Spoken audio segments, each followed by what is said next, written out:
Aamin ako sa video na 'to, for the first time, maliwanag yung mga pagkakasabi ng bawat kataga ni Sir Jack. Ibig sabihin, for the first time, naintindihan ko talaga siya. Alam naman natin si Sir Jack, no? May kapansanan, may biyak.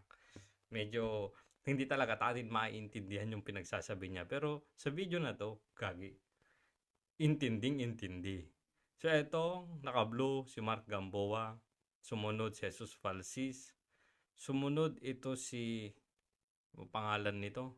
Yung nakadebate ni Atty. Libayan, Kristan, oo, yung crypto guro. Ito namang isa, si Sub-Saharan, Gay Darian. O, sige, pakinggan natin to ha. Maraming pasabog kasi. Hmm. Ang kwento ng apat na kupal. Intro pa lang eh, no? Love trip to. Simulan natin nito sa nakakulay blue. Oh, Ito, ito, isko mo rin ito dati. Okay? Isko Moreno to dati. Isko Moreno pa rin naman siya, di ba? Or nag-iba na ba? Nag-Marcos na din? Tapos anti-Marcos din. Anti-Marcos din. O tapos, Meron akong screenshot nito. ano daw, singhot? Ay, hindi, screenshot daw. May subtitle pala, kaya naiintindihan ko. Meron daw siyang screenshot. Ng alin? Pero na ni Marcos ngayon. Payroll yan ni Marcos ngayon. Wow! Di ba, dating anti-Marcos siya, tapos, nagkakagapangan talaga, no? Yung sinasabi ba naman ni yung vlogger na si Duque na 300,000 daw yung basic pay. Oh. Oh, nasilaw. Tuloy. Okay, may screenshot ako ha. Kung ilang ina mo mo. Wala. Diyos ko, may screenshot daw. Buka ng ina mo daw, mukha kang pera. Pera, bakla ka. Tumakbo senador yan. Oo. Alam mo yung lista ng senador? Ang mga tumakbo senador, nasa 300. Pang 300 buwan to eh. Sobra naman yun. Parang wala naman ganun. May bumuto naman sa kanya. Kung ilang ina mo ba kayo, kung siyan, makano, bakit ang gago kayo, walang bumoto sa yung senador, bobo ka. Pero teka lang, di ba tumakbo ka din konsyahal? Talo ka din, Sir Jack? Loko ka eh. Mama mo lang bumoto sa'yo, bakla. May issue talaga tong Sir Jack sa mga bakla, no? Ito naman, si Jesus. Oh, Ito naman, lawyer nga, bobo naman. pasmado pa ang bunganga.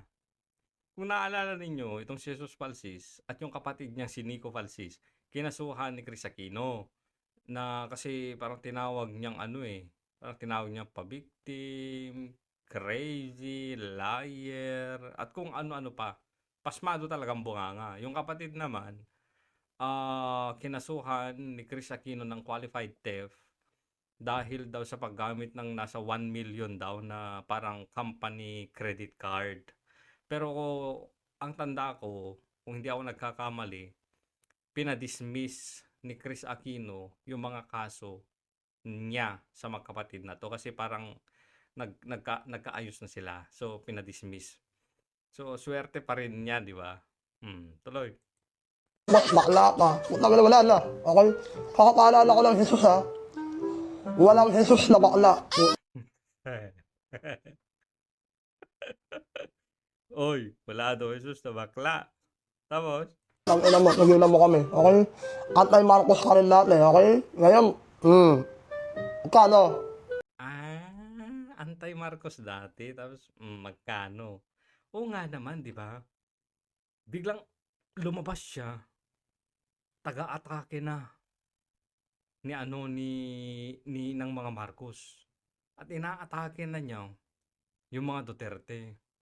'Di ba? Biglang-biglang gano'n eh. Oh, mas mataas ba bayad sa'yo? Magkano?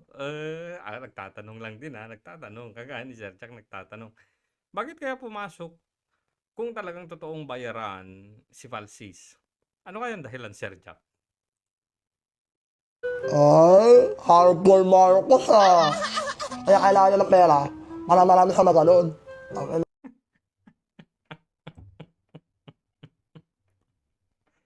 Kailangan niya daw ng pera para marami siyang makaing hotdog. Tuloy. Tama, baklang Jesus, wag mo, sigilan mo kami, okay? Sumulog naman tayo dito sa isang baklang malaki. Ay, as in talaga? Bakla talaga si Gay Darian din? Yeah. Ito, sa Sagkaharan. Mm. Ito ang gago na to, bakla to eh. Akala ko lawyer. Okay lang ina, bobo. Hindi pala lawyer yan. Panggap na lawyer. Na yung feeling nila mas magaling pa sila sa mga abogado. Nagdi-discuss ng mga konstitusyon. Parang mga abogado, no? Pero hindi pala. Sabi nga ni Rowena Guanzon, di ba political analyst daw siya. Sabi nga ni Guanzon, kapag wala ka ng trabaho, mag-political analyst ka na lang. Barkada to ni ano din eh. Ni Mr. Potato. Leamas. Ayan, magkakaano yan. Magkakakorte ng mga utak yung mga yan. Tuloy. Piling matalino. Bobo naman. Okay lang ina mo. Kakalabanin mo pa si Atty. Rowena Guanzon. Eh, bobo ka naman. Mahiya ka naman, lawyer yun, no? Mataas pinag-aralan nun. Okay? Tapos, ano ka lang, bakla ka lang. Huwag ganun. Okay? Bakla ka lang. Huwag mo kami inaano. Okay? Minsan masyadong maliitin yung mga bakla kasi may mga bakla naman na ano, Sir Jack, matatalino. Ito naman. Wala kang bilang. At lastly, ito. Hmm. Dito bakla. Lalaki to. Okay? Itong kupal na to. Piling lawyer mo yun. Kahit hindi naman lawyer. Isa pa yan. Isa pa yan. Lahat sila. Actually, mga feeling lawyer. Ang totoong isang lawyer lang, eto, si Jesus Palsis. Pero sabi ni Sir Jack, bobo. So, ibig mo sabihin, chami-chami na sila? Nasa payroll talaga sila ni Marcos, Sir Jack? Oh. Kaya pa. Ano yan? Nananakit ng babae. Ha? Si Kristan nananagit ng babae? Oh my God. Hala, gulat ako. Tumalon yung heart ko. Hala. Huy, Kristan, nananakit ka doon ng babae, oh. Sabi ni Sir Jack, oh. May alam ako. Gulat ko. Nakakagulat nga naman talaga. Gulat ka. May alam ako. Nananakit ka ng babae. Okay lang ina mo. Gagi. Libelous. Gagi libelous itong mga pinagsasabi niya. Kasuhan nyo. Kasuhan nyo para ilabas niya. Kunwari, itong si Mark Gamboa, sabi niya may screenshot ng payroll. O para ilabas niya, patunayan niya. Si Jesus, patunayan ni Sir Jack na kailangan niya ng pera para marami siyang makaing hotdog. Ito namang isa, si Kay Darian, wala namang kalibel-libel sa sinabi niya. Ito namang si Kristan, malala. Nananakit ka daw ng babae. Hala ka, Kristan. Bakla ka rin sigurado malamang. At tunay na lalaki, hindi nananakit ng babae. Kaya bakla kang gago ka. Apat na kayong baklagan, okay?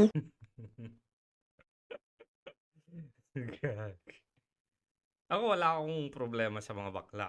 Sa totoo lang. Kasi may mga kilala naman akong bakla, tomboy, trans, kahit pa trans, meron naman akong kilala. Kasi, pero ano naman sila? Hindi katulad ng mga to.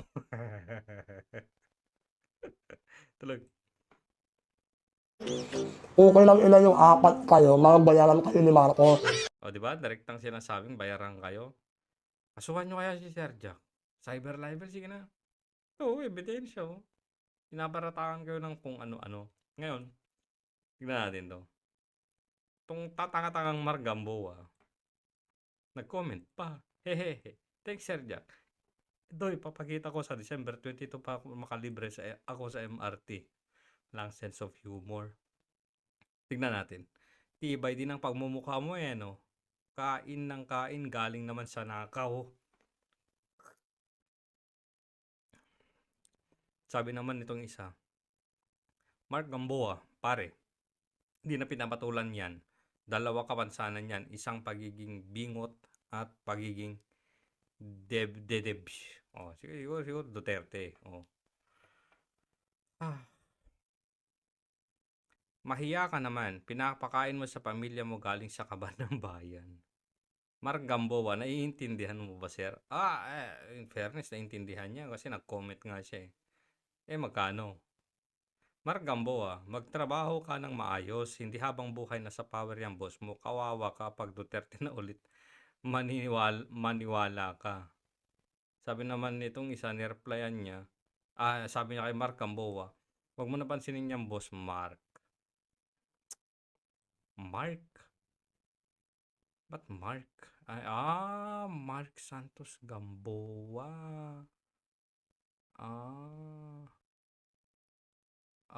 Okay. Bitter kasi yan. Natalo din kasi. Biruin mo, konsehal lang lang tinakbo. Natalo pa, kahihiya. Ngayon, dumidikit sa mga dutae. Okay. Nakakahiya matalang konsehal. Yung isang social media influencer. Pero hindi ba mas nakakahiya yung dating senador, tumakbong mayor, talo?